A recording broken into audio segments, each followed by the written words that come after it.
Hey guys, Jess here with Sass and Crafts, and today I'm going to show you how to break apart an SVG file that you may have gotten either from Etsy or maybe even from a different blog or something. I know a lot of blogs out there offer free SVGs, which is fabulous, but sometimes the problem is once you get that SVG file, there's nothing else you can do to it. It basically has to stay the way that it is that you got it. You can't change out the colors or anything. As you can see over here, it has it all together as a cut file. I can't ungroup it. Even if I highlight it, it doesn't ungroup. I don't have the option to detach it. It is what it is. And if you want to print it all in or cut it all in one color, that's fine. But I know I like to have a little bit of variety and a little bit of color in my designs.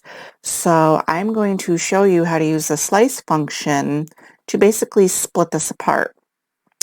So what you're going to do is you're going to go over to your shapes and you're just going to pick the one that, suits you the best at, what you're trying to break apart. Sometimes, a triangle might work better if you're trying to get into a certain angle, or a circle or a square, but just go in and, choose whatever shape that you want. And so for this instance, I'm going to just choose a square.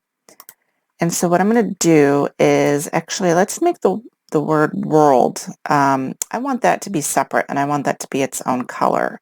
So I am actually going to unlock the proportion key there for the shapes, and I'm just going to try and get that square, the rectangle actually now, to be just the right size to cover up the word world. And so what I'm going to do next is basically highlight all of it together. And if you'll remember, or if you aren't aware, that slice is basically a cutting function, but you can only do it with two things. You can only cut two things at once. So if you try, let's say you have something that has multiple layers on it, slice can't cut through that. It can only cut through two things. So I have my rectangle, and then I have my quote, and I'm just gonna right click, grab it all, and you'll see down here that the slice function popped up. So now I'm going to hit slice, and it may seem like it's not really doing anything at first, but it is. And then you'll see here, now that word is kind of showing through where it hadn't before. Well, if you pull it apart, well, it just cut out the word right there into the rectangle, but I don't need that. But now you'll see over here, your slice result cut out that word, and now you can separate it just like that. I don't really need this anymore, so I'll just get rid of it. But now this one, now I can go through and I can change the color if I want to, and then just slide it right back in.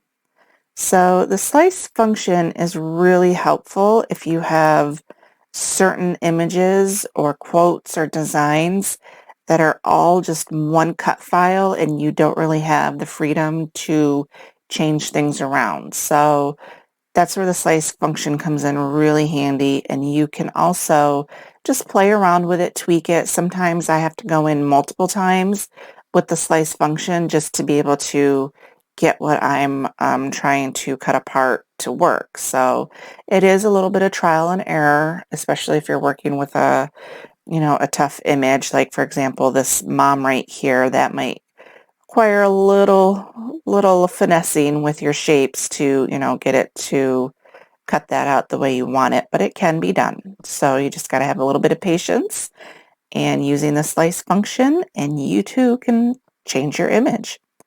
I hope you found this tutorial helpful. I would love it if you subscribed to my channel and liked and followed me. That lets you know when I'm going to have new videos posted. I hope you all have a great day, and I will talk with you all later. Bye, guys.